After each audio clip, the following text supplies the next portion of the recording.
Hey everyone, welcome to the Coach Catalyst podcast. This show is about helping you grow as a coach by standing on the shoulders of giants.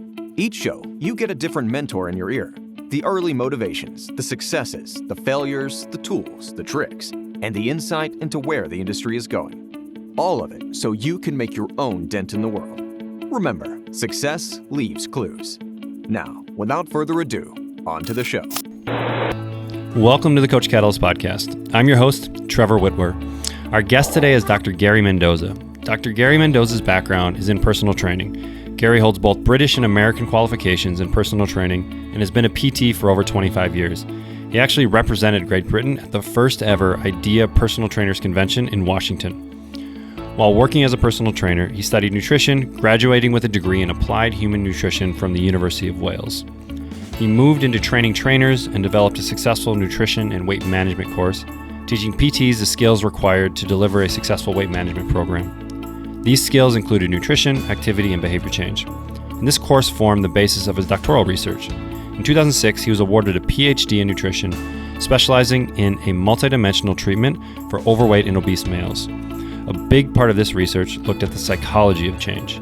Gary has since undertaken further training in motivational interviewing and was fortunate to be trained by Professors Stephen Rolnick and William Miller, the founders of motivational interviewing.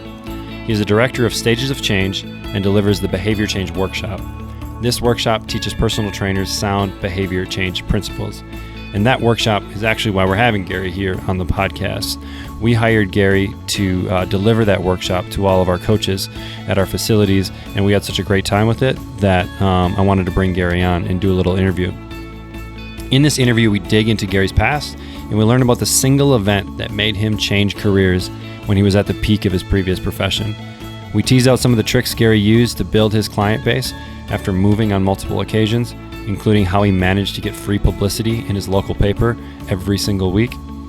We spend a fair amount of time digging into where the health and fitness industry is going and the skills Gary believes a coach should be working on.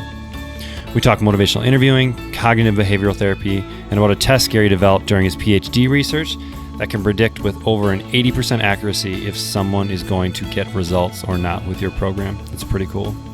And finally, I bet you have no idea what cartoon world Gary wanted to live in for a week. This was a really fun conversation. I hope you enjoy it. Gary Mendoza, welcome to the Coach Catalyst podcast. Thanks for taking the time to come on. Thanks for inviting me on, Trevor. Appreciate that.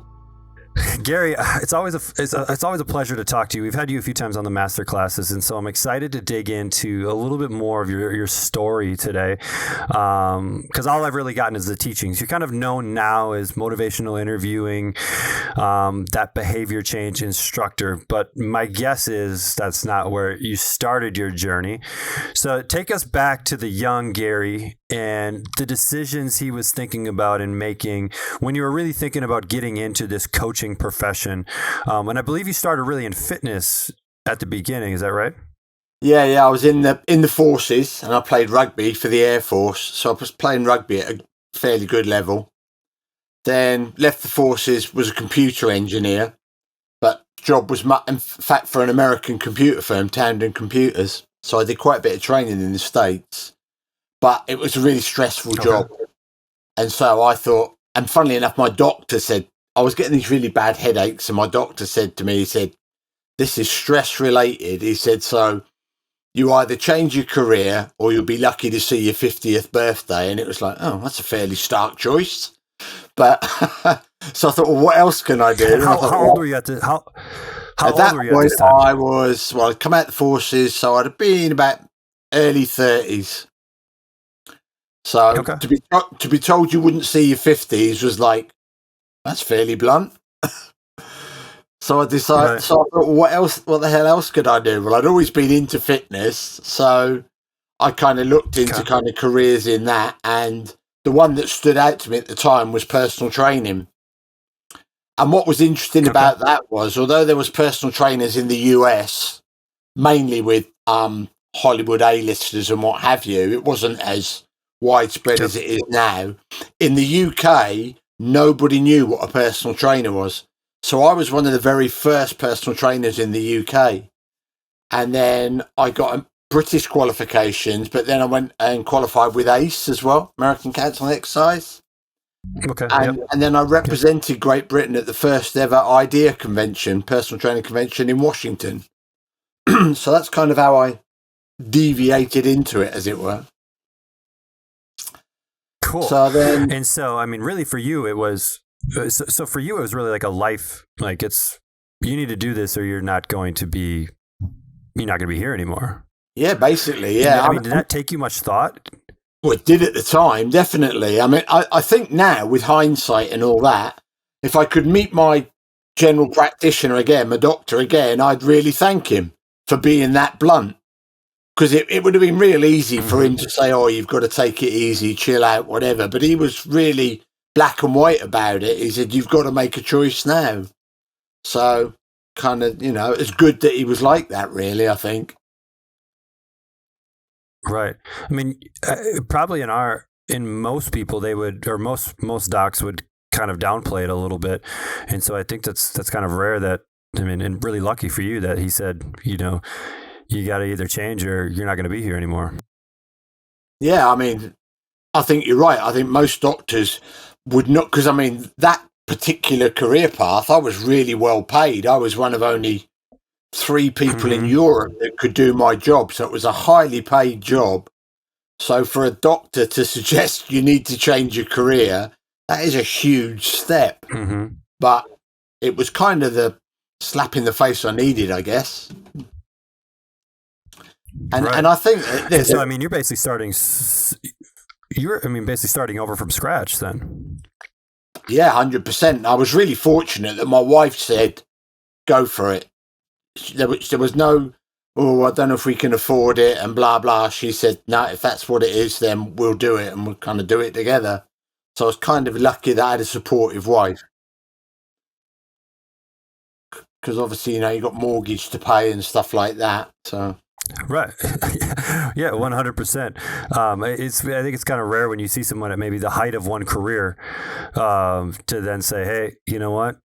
My health is more important. I'm going to go start over in a new profession and start from the bottom and, start learning. And I mean, it's probably a testament to your tenacity, right, to get to where you've gotten to now, where you're educating coaches. And probably why you were successful in your last career as well.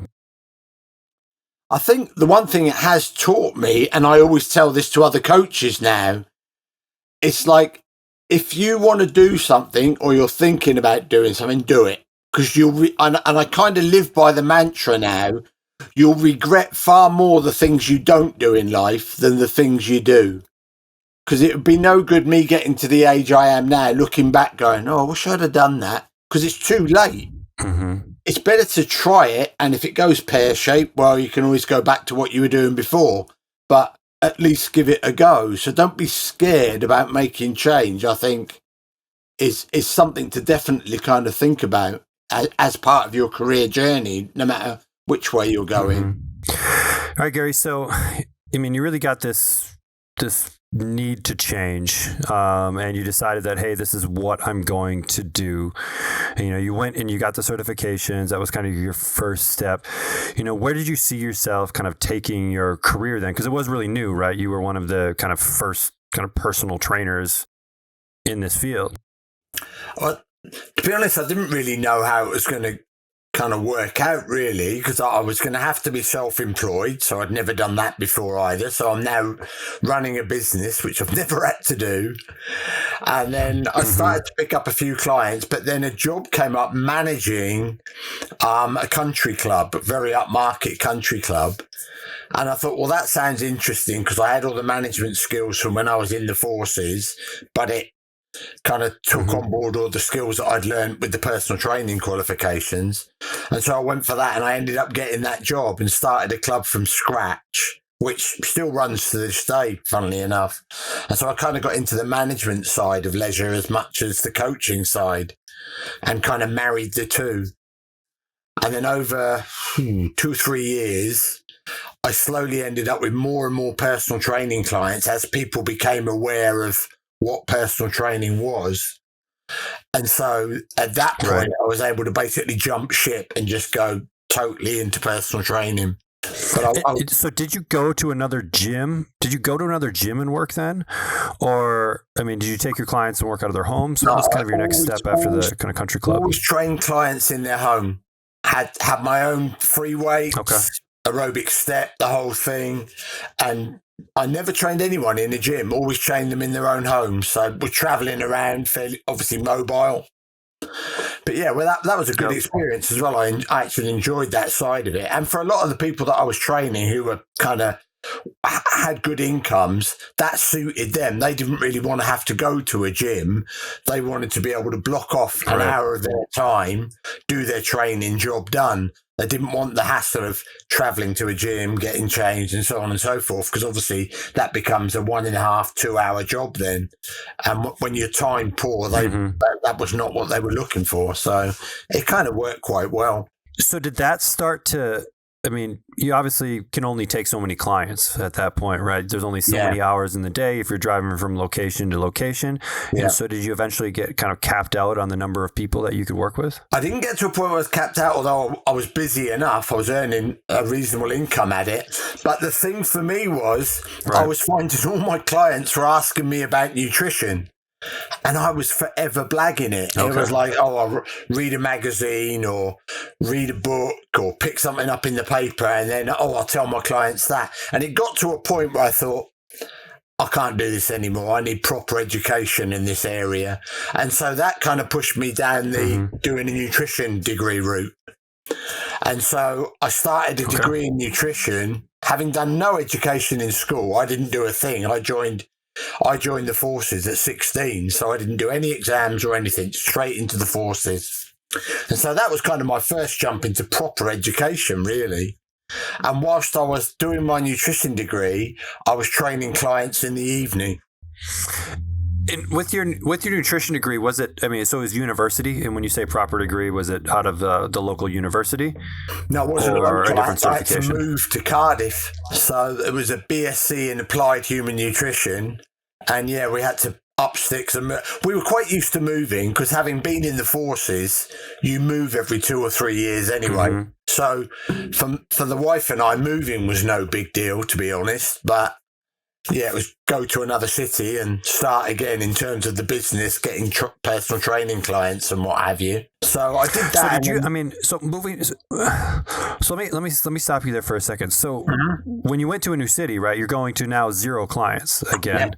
Yeah. And so it's kind of like starting over from a personal. So were there any strategies that you had that you kind of employed to get new clients when you were moved to a new city? Yeah. One of the things that had worked really well for me when I was in Chester, I used to write for the local paper. I used to write a regular column on fitness, nutrition, and everything, even though I had no qualification in nutrition. And so when I went to Cardiff, because you've got to remember, this is before really social media had come about.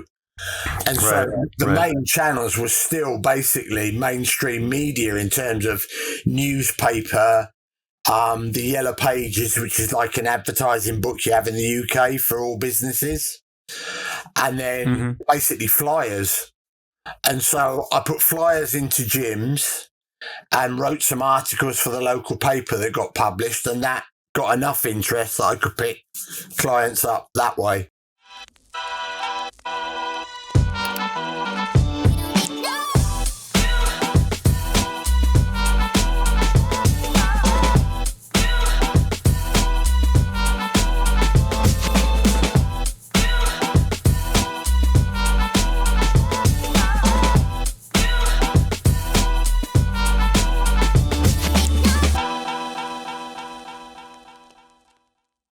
So you got the job writing for the paper from kind of advertisements to gyms, or how did you get the job with the paper, or writing for the paper? Maybe it wasn't a job.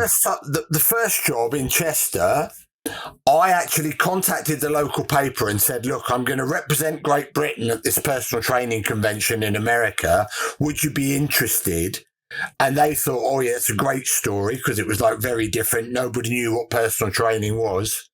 And so they covered that. And then I had pictures in the paper for that. And then off the back of that, I suggested to the editor, I said, look, no one knows really what personal training is. So how about I train one of your journalists over 6 weeks And then we can kind of write up on it every week and kind of, his journey with a personal trainer. And the editor loved that idea. Mm-hmm. So that guaranteed I was then in the paper every week. And then off the back of that 6 And you did that for free? Oh, yeah, because it was just such great publicity in terms of you're regularly in the paper, because suddenly everybody views you as, oh, this guy must be the expert. He's in the paper. And then off the back of that 6 weeks, the editor asked me, would I be interested in writing a regular column? And so I then ended up with my own column in the paper, writing about fitness. I'd do exercise of the week. I'd look at different sports and what skills you needed for that, both not only from a point of view of fitness, physiology, but also in terms of equipment and who the organising body was and how you start out and all this type of thing. And so that was a regular column every week. And so I very much was viewed as the expert. And it worked really well for me, because one of the pieces I did was on how to learn to dive, scuba diving. And I went to the local dive school and said, "Oh, look, I write this piece regularly for the paper," and they'd seen it. And they said, "Well, the best way to write about this will be to learn to dive." And I said, "Well, I can't afford to do that, but I can certainly write the piece." And they said, "Well, if you're going to guarantee that there's going to be an article in the paper, we'll let you do the course for free." And so I qualified as a diver for free and just had to write about the kind of journey. So there was an upside to it. Gary, you got a way of just getting into finding a way to get press, and this is awesome. I mean, you're just kind of taking the initiative and giving them the win, right? Showing them how they can win in this situation, and then getting that publicity. That's awesome. And I think that still applies these days. I was useless at English at school. Couldn't my writing skills were not brilliant, to say the least. But I was just like, game on, give it a go. And I still think that applies to this day. Just give it the worst that can happen is somebody can just go, "No, we're not interested." And it doesn't really harm you at all. But if you never ask, well, you're never going to find out. So, all right. So now you've kind of done some stuff with the paper that's allowed you to get the publicity that you need to start kind of generating some clients. And you're doing this while you're completing your nutrition degree, right? Mm-hmm. Yeah. And was that nutrition degree just basic? I mean, were you just learning the basics? Just kind of fundamentals of nutrition, or had you gotten into any of the psychology or motivational interviewing? Nutrition. So in the UK, if you want to be a registered nutritionist, you need this specific degree to get your full registration as a nutritionist. And just for clarification, do you have registered dietitians and nutritionists in the UK?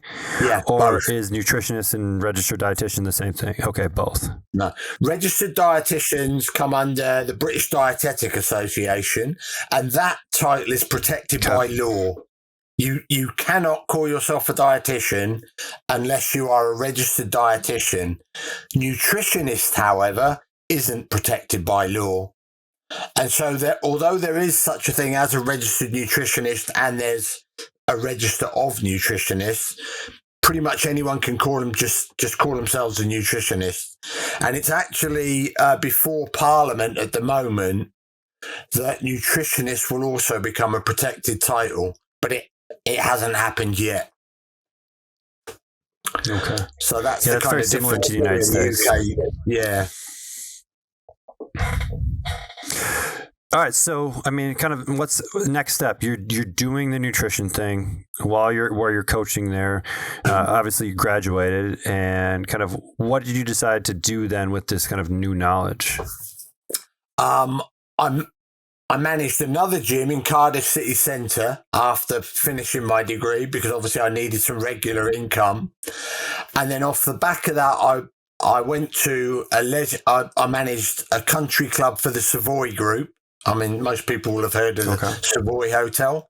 So it was part of their group. And whilst I was doing that, we got an upgrade at the time. What was the name of the company? It was an American finance company, Blackstone, I think it was. And they financed a £1 million refurb of the gym, the pool and everything. And so I kind of project managed all that. And when I went to buy the equipment, do the kind of big check handover for £100,000 worth of gym equipment or whatever it was at the time, whilst I was at that particular leisure industry show, I happened to be walking around looking at the different stands, and I walked on to one of the education companies in the fitness leisure industry in the UK, got chatting to them, told them what I'd done, what my background was, what my qualifications were, and they basically headhunted me there and then, said, we'll offer you silly money if you come and work for us. And so I literally handed over the check, bought the equipment, came back the next day and then said to the chain manager, I said, I'm putting my notice in. He was like, what? You've just done all this and now you're leaving? So yeah, so that was how I kind of got into education, was just purely by chance.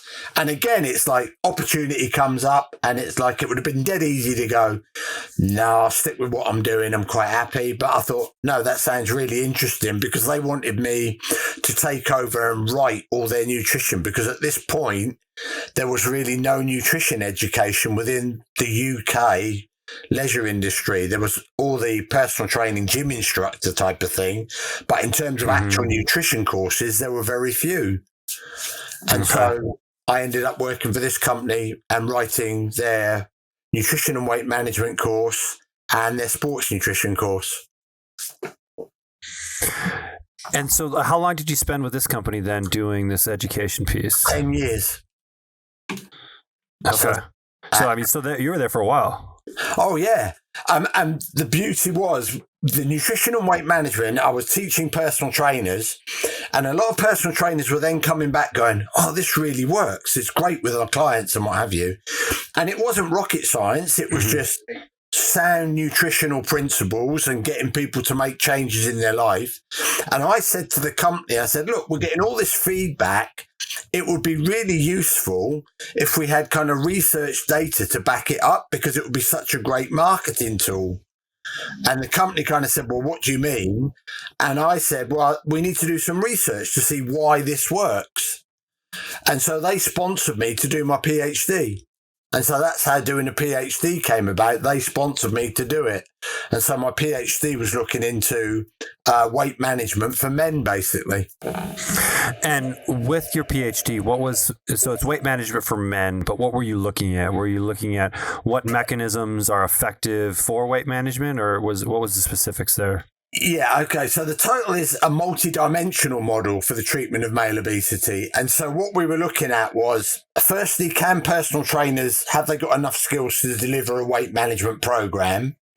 If they have, what should be in that program in terms of not only the exercise, but physical activity advice, what nutrition education should be included. But a big part of it was psychology.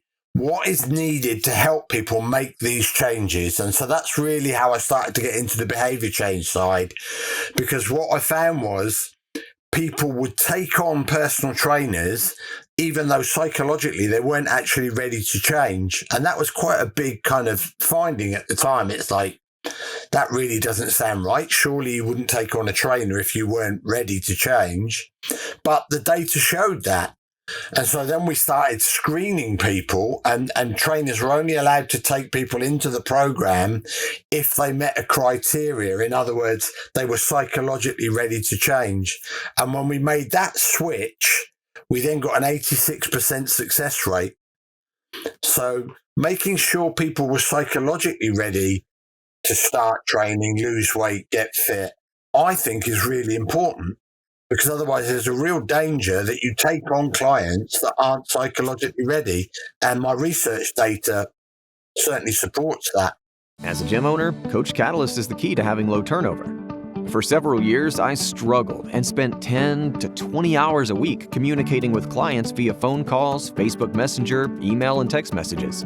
I had tried everything to make my life more efficient. I was at my wit's end. And then I found Coach Catalyst. Since starting the software, I have found a life again, and my clients are thanking me for being so involved in their fitness life. I've cut my daily commitment to interacting with over 300 clients to under 15 minutes a day and have streamlined my 6-week challenges. I couldn't recommend it more. I just don't know if I would even be here today if it wasn't for Coach Catalyst. If you don't have an account already, you're missing out and not helping the people you could be.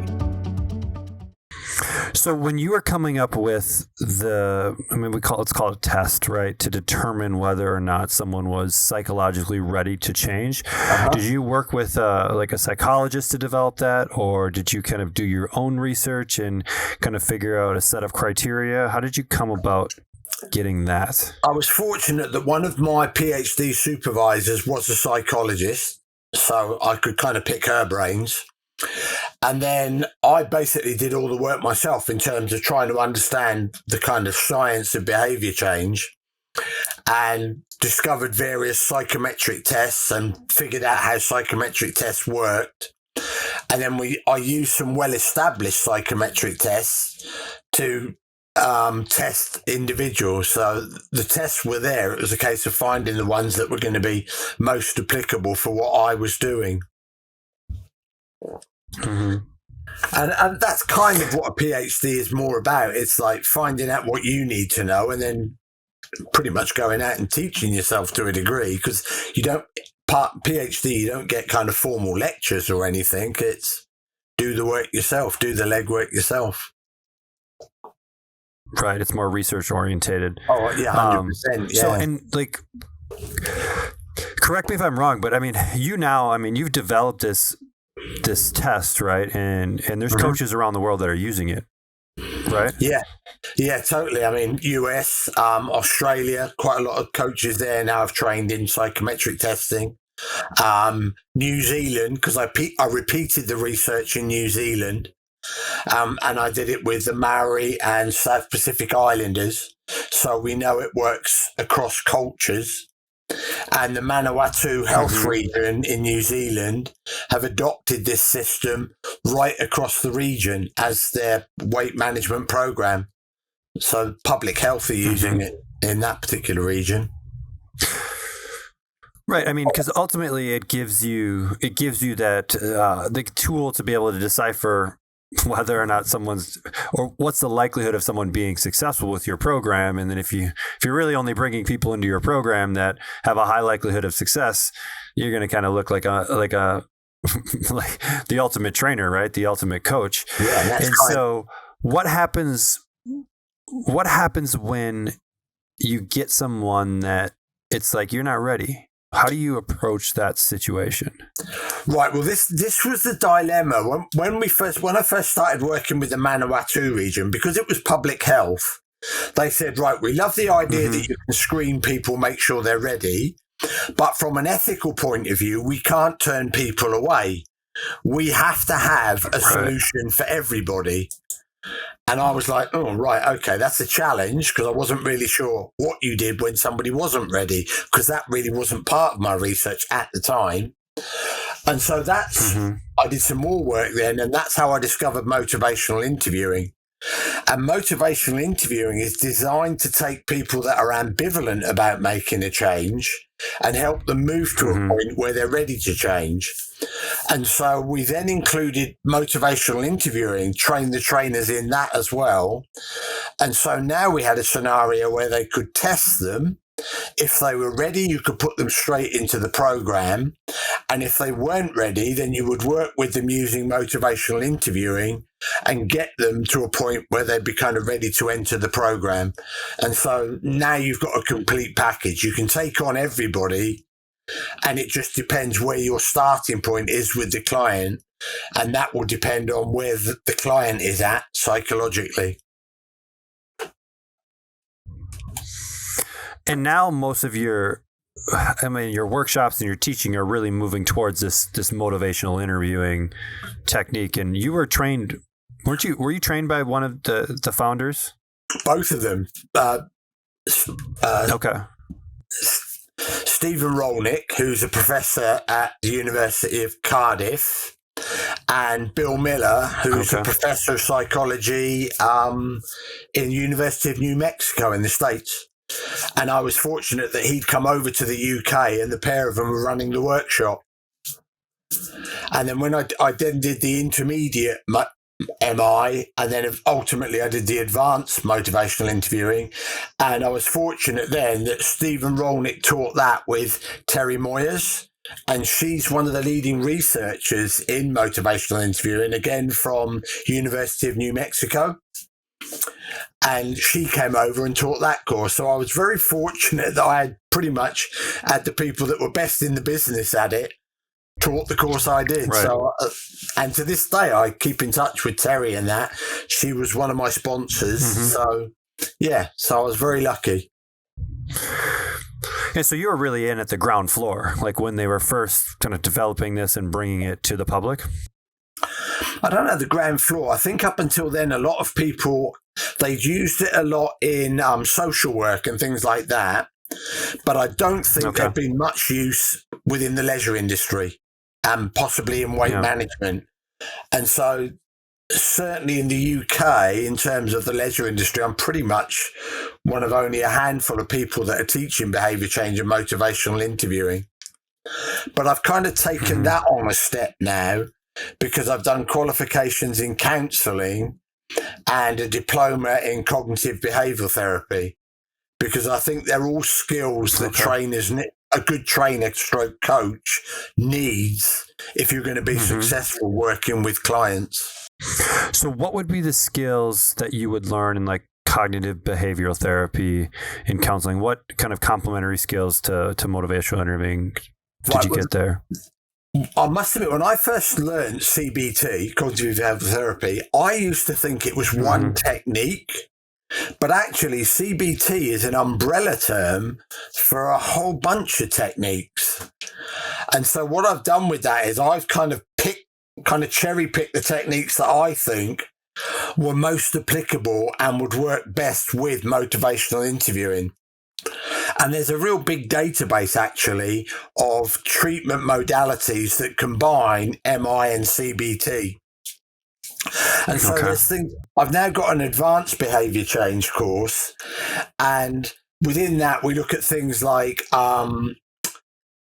using experiments rather than setting goals, Socratic questioning, which is a way of kind of working with clients and what have you, goal formulation of ideas, things like this. So quite a number of other techniques. But the thing about cognitive behavioral therapy is it's very client-centered anyway, and so is motivational interviewing. And so they work very well together.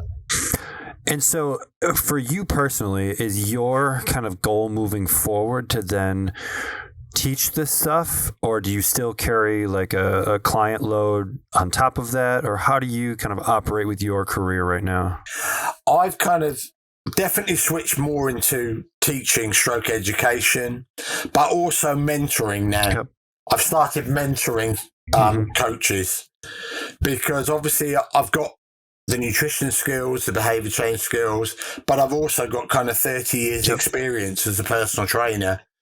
And I've got the business stroke management skills from managing gyms. So in terms of helping a trainer that's fairly new, I feel that I've got a real broad spectrum where I can help people where they need it, whether it be growing a business, putting together a business plan, or whether it be a certain aspect of skill that they want to develop, whether that be the behavior change, the programming, whatever it might be. So, I mean, knowing what you know now, and if you're mentoring, let's say, a brand new coach, or really someone that wants to get into, really the health industry, because it's not just fitness anymore. It's like fitness, it's nutrition, it's lifestyle, it's behavior. And so what's a good first step for that coach?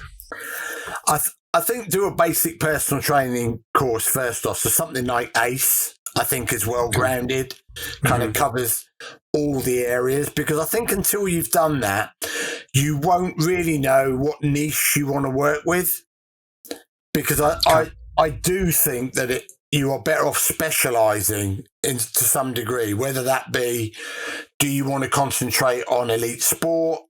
Do you want to do pre-postnatal work, that type of thing? Do you want to work on the older, kind of an aging audience, 50, 60 up or whatever? So find your niche first off. And then once you've got that, look at what skills you need to be best at working with that niche. And one of them that will be right across any of these will always be behavior change. Because whether you're working with elite athletes or whether you're working with Joe Blogs, they are still going to have to make lifestyle behavior changes of some description. And so if you don't understand behavior change, then you are going to be banging your head against the brick wall in terms of helping your clients make changes. And as far as like going to go down the rabbit hole of behavior change, obviously you have workshops that you put on.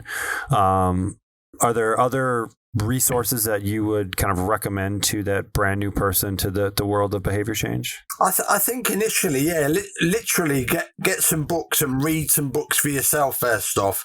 So one book I always recommend, even before coming on my workshop, would definitely be Motivational Interviewing in Nutrition and Fitness.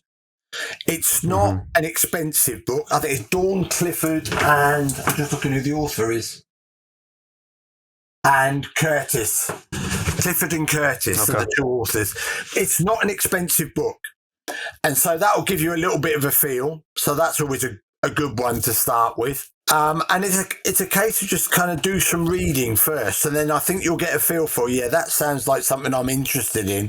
Because I'm a firm believer in you kind of do need a passion about whatever subject it is. Otherwise, you're liable to just kind of skim read it and not be able to kind of put it across well enough that a client will buy into the whole thing.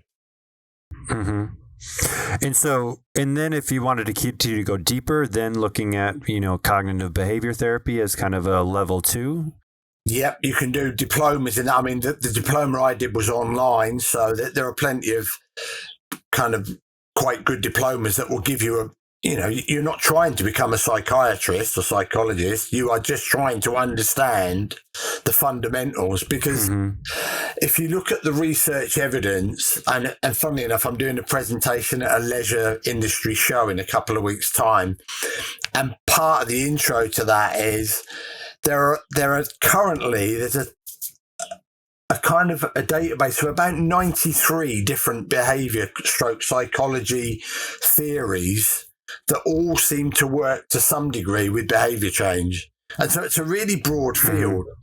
And so it's a case of maybe picking some that you like and thinking, but I'm going to use those. So if we had to look at Gary before... keep going. No, like I say, I think you've got these 93 and you're never going to master all of them. So you want to become comfortable with the ones that you kind of like, and make sure they fit what you're trying to do. So obviously some of these psychological theories are around addictive behaviors, alcohol, drugs, smoking. That's really not applicable for personal trainers. So look at the ones that are more kind of lifestyle, health-based, those, health behaviors, those type of things, and maybe read around that. Stages of change model, those type of things. So if we looked at like the Gary before doing the motivational interviewing and cognitive behavioral therapy, his coaching versus the Gary after going through all this, how does that change your coaching? How does that change your coaching style, having this knowledge now? It's changed my coaching style and it's changed my teaching style.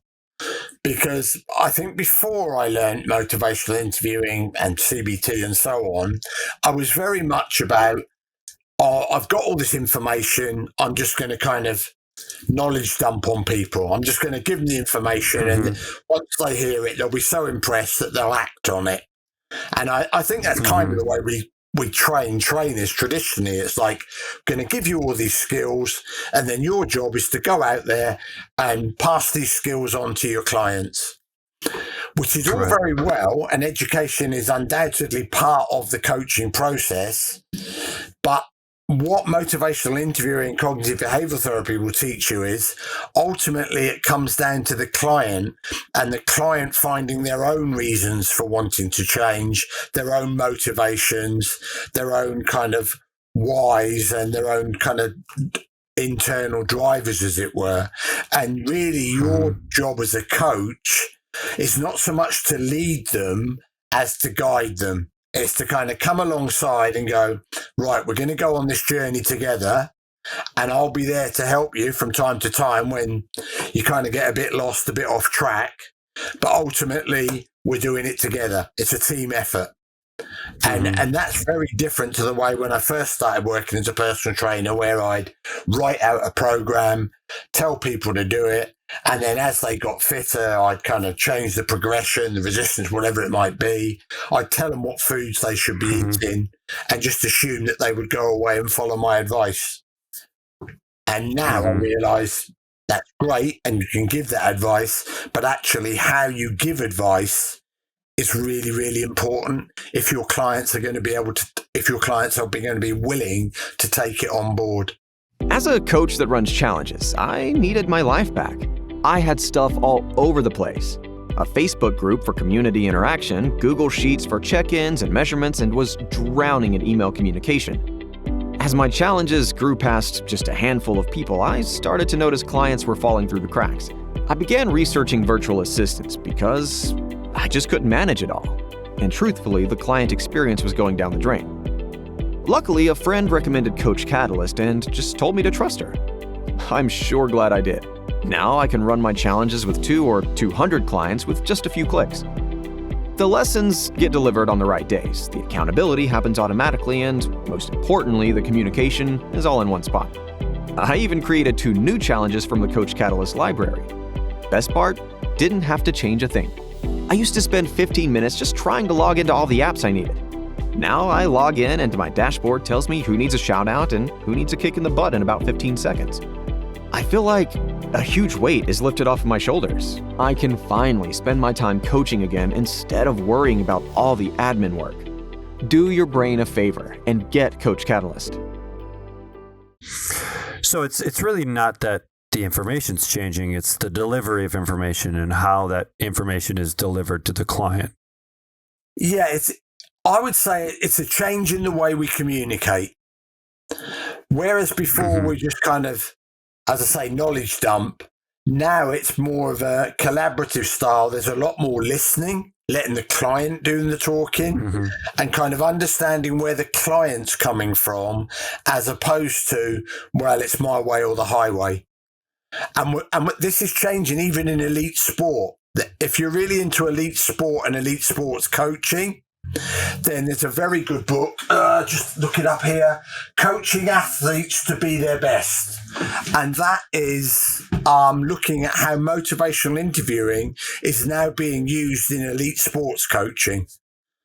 So even at the higher levels of sport now, people are starting to realise that actually the way you communicate to athletes will have an impact on how effective they are going to be and what they ultimately end up achieving. That's really interesting. Have you had conversations with any coaches in clubs and kind of gotten their feedback on how they feel their players are receiving some of the stuff? I watched a really good webinar, and for anybody that's listening, there's a series of webinars by Joel Porter and Stephen Rolnick. If you go on to MI Cardiff website, you can enroll for these webinars. They're free. There's no cost. And then you'll be able to kind of access the back catalogue. And one of those was using MI in elite sport. And they had the English basketball coach, Watford Football Club's academy coach, the Scottish Rugby Sevens coach, and someone else who I can't think. But anyway, they were all coaching at that elite level. And they talked in depth about how they totally changed their coaching style, especially the basketball coach, because he'd come from the American collegiate system, which is, the coach prowling up and down the side, screaming and shouting at players. And he said to some degree he still does that, but he's now got a player group within that he's given them permission to basically turn around to him and go, "You're losing it again, coach, get a grip." And he kind of pulls himself back. So, yeah, it's interesting how his style has changed really dramatically. And interestingly, the results did at the same time. The results improved. And when they look at results, I mean, are they just looking at kind of player outcomes and how players are performing on the field or the court? Yeah. Yeah, they were looking at all the data in terms of shots scored, defence and everything. Yeah. And the data totally reflected this change in style. Right. I mean, it's got to be hats off to that coach for making that change, because it's probably a complete change in how someone operates. Because if you go from that kind of totalitarian type where it's my way or the highway, this is the way we're doing it, and going to kind of, more of a questioning and, allowing players to drive the ship a little bit. Like that's a big change, especially if you've had some level of success with the previous technique. To be able to have the foresight to change is pretty impressive. Well, especially at the international level as well. I mean, when you're at that level of coaching, it takes a brave man to go, I think I'm going to change the way I coach. It's like, hang on, that style got you into that position. Do you really want to do this at this point? Right.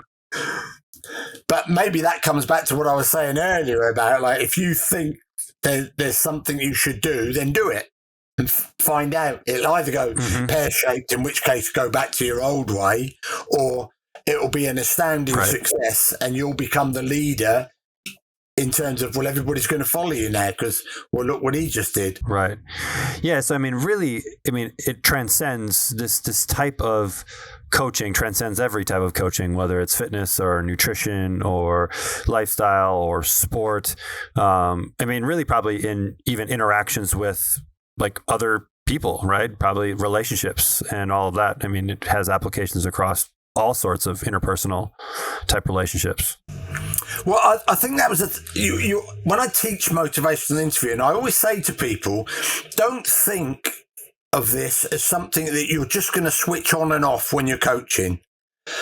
Bill Miller, and Bill is one of the nicest guys I've ever met. He's very laid back, very chilled out, but you can't help but get on with him. And I think part of that is because he is what he would call, he's MI consistent all the time. He does it all the time. He always listens, he always considers, and so on. So I think you've just got to let yourself become more like that, be more MI, as Bill would say. And I've been married 41 years this year. And when I first learned MI about 7 years ago, I would say about 6 months in, 9 months in, even my wife said to me, she said, well, you've changed. And I'm like, I was a bit suspicious. I'm thinking, oh, this isn't going to be good. And she goes, no, you actually listen now. And I'm like, oh, all right then. And that was not a conscious thing on my behalf. It was just, I'd kind of taken on board the MI spirit. And so that was more of what I did. And I found I do it more with students now. I will listen a lot more. I'll involve them a lot more, allow them to kind of lead the lecture to some degree in terms of which way we might go with the topic. So, yeah, I think it should really pervade all areas of your life, because if you become a better communicator, ultimately you become a better person for it, I think, because you'll get more empathy from other people. I mean, at the end of the day, coaching is a relationship business, and the better you can make that relationship and the stronger that you can make that relationship, probably the better the coach you're going to be.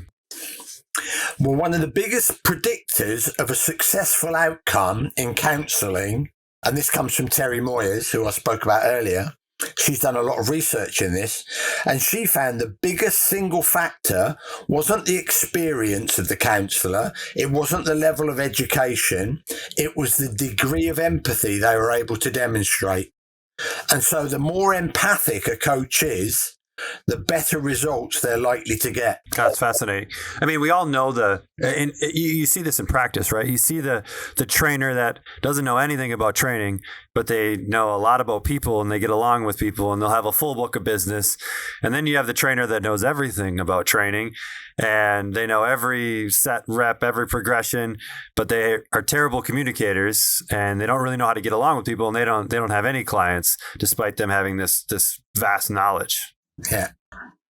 You let's face it, we would all much rather work with people we know, like, and trust. That old kind of sales adage thing, and that's true for coaching. You're not going to stay with somebody that you don't like, you don't get on with, you feel awkward around, or you feel they never listen to you. You're not really going to stay with that type of person for long.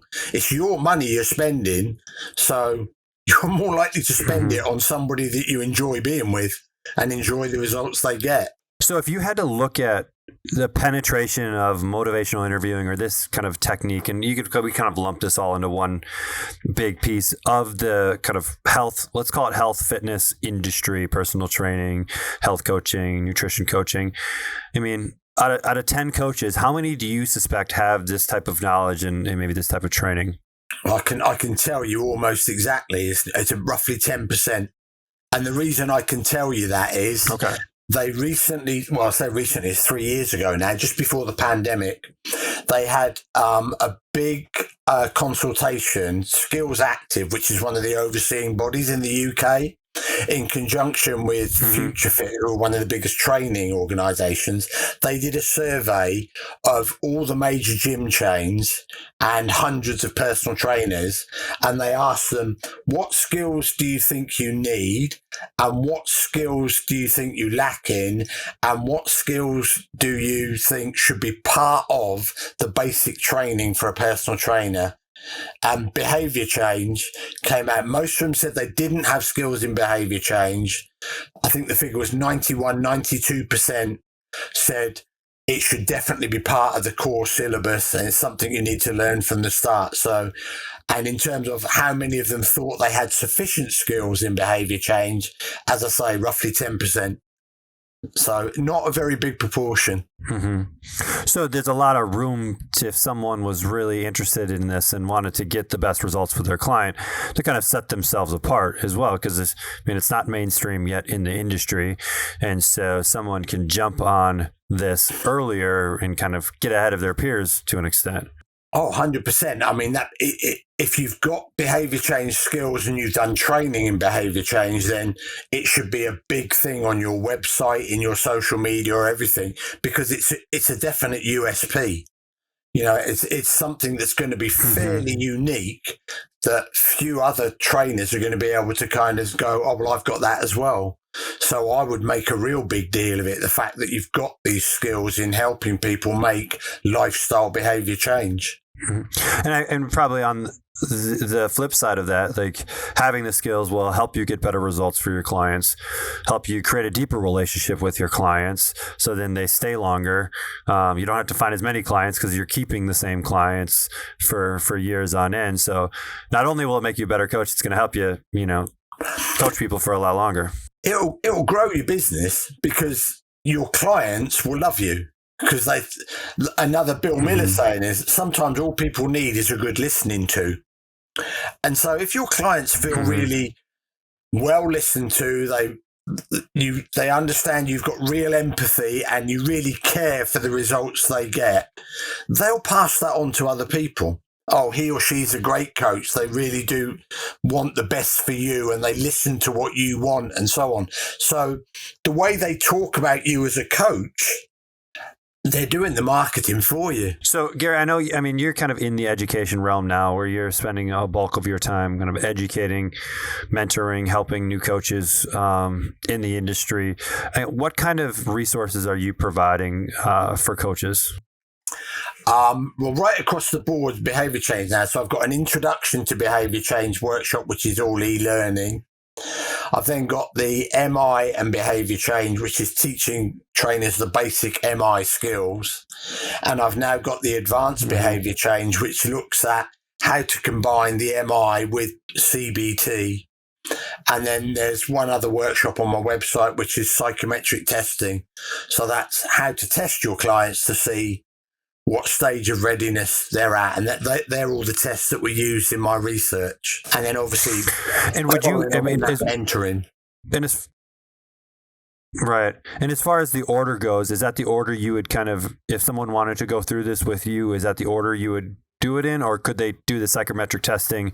They're already working with clients and do that thing first, or do they need kind of an understanding of MI? Self-explanatory. So you could pretty much do that at any time. But I think the one thing it would highlight to you is, all right, I really need to understand what all these different psychological models are. And then definitely it makes more sense to do things in the correct order in terms of do the introduction. It's fairly cheap and it's about 3 or 4 hours. It's not kind of arduous, but you'll get a few tools that you can use straight off there. So it's kind of got a benefit that you're going to take away something you can start using from the get-go. Then the MI will give you those skills, and then the CBT will kind of build on that as well. And all of your courses too, are these all kind of workshop based where you are kind of doing live presentations, or is it more of a course that someone would just go through on their own? No, both. The MI is e-learning. You can do that self-paced anytime. Sorry, not the MI, the introduction to behaviour change. The MI is taught. I teach all these courses because there's a big, you've done it yourself. There's a big practical element to it in terms of you need to practice these skills. You can read a book about it, which is great, but it's not until you try and actually do it that you realise the kind of where the pitfalls might be. So I'm a firm believer in that needs to be taught live so as people get the opportunity to practice it and ask questions. And similar with the advanced behaviour change, that's a taught course live because, again, it gives you that opportunity to interact, ask questions and kind of test your skills, as it were, as we go along. Right. And I mean, because we took our team through it. And so I have firsthand experience with the workshops, and you're 100% correct. And just being live and being forced to interact, it's one thing to read a book and kind of go through it intellectually, but it's another step to have to actually practice it with someone else that's not a client. They're not paying you anything. You need that practice time, and that live aspect gives you that opportunity to practice, and that's how we get better. Yeah, I'm a big believer. Even then, I teach at university. Much as I will always teach the theory, I will always make sure there's a practical element, because I think you need to understand. Right, that's the theory, but how do I apply that theory? And so, understanding both, I think, from an education perspective, is really important, because theory is not much use unless you know how to put it into practice.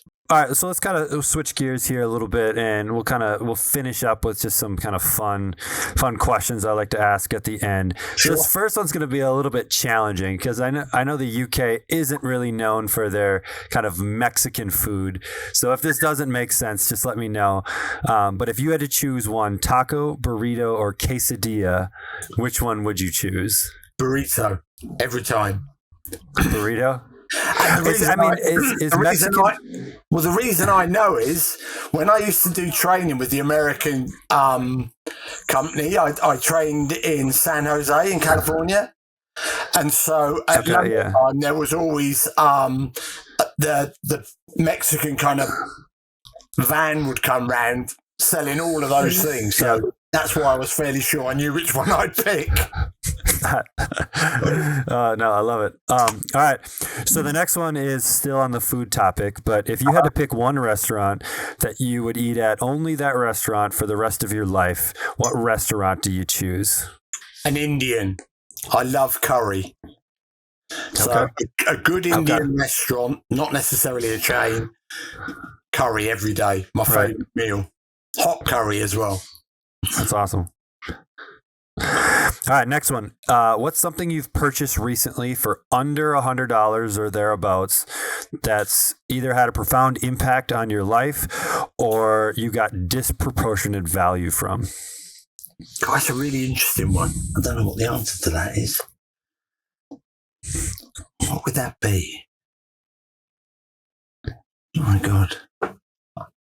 I can't think of anything I've purchased that recently. It's like it's that much. $100. We'll come back. Yeah, we'll come back to it. If you think of any, if you think of anything, let me know. So all right. So the next one is you get transported into a cartoon world. What cartoon world do you get transported in to live in for a week? God dear. Do you know what, the Flintstones? Okay. All right. I used to love that as a kid. Fred and what was it? Fred and Barney Rubble. Benny Rubble. Yeah, they would definitely be Barney my Rubble. mates. There we go. Yeah, they would definitely be my mates. I like it. That's awesome. All right, here's another one. If you could have dinner with anyone, past or present, who would you choose to sit down and have a conversation with over a nice meal? Steve Jobs. Okay. That man was just a visionary. It was almost like he could see into the future. So yeah, it would have been fascinating to have a conversation with him to see, where he thought things would go or whatever. Right. And someone that literally put a dent in the world. The technology like this right here is possible because I have an iPhone doing my camera and a MacBook controlling everything. It's pretty crazy how kind of one thing and one person can drive a pretty big change in how we operate as humans. Yeah, well, when him and Bill Wozniak first came up with even, like a PC, you have to remember that back in those days, it's like nobody even knew what that was. And so to have the vision to go, this is what everybody will have one day is like, wow, how come? Yeah, it's pretty crazy. Well, Gary, it's been a pleasure. I appreciate you taking the time to sit down and chat with me a little bit. If people want to learn a little bit more about you, where do they connect with you at? Right, my website just above my head here, www.stagesofchange.co.uk. On Instagram, it's Dr. Gary Mendoza, just Dr. Gary Mendoza. And Twitter is Dr. Gary Mend. So they're the main kind of... I post very regularly on blogs and what have you. Awesome. Well, we'll make sure we connect with all of that in the show notes. And Right. Gary, it's been a pleasure. I appreciate it. Great. Thanks for inviting us on. I enjoyed the chat. Time's flown. I know, right? We'll see you later. Thanks so much for listening to another episode of the Coach Catalyst podcast. If you are a coach looking to do more for your clients than just workouts, give Coach Catalyst a test drive. Try it for 14 days. Jump on call with your personal strategy coach, Ashley, and see how easy technology can be, all for free. Tell them Trevor sent you. Until next time, keep changing lives.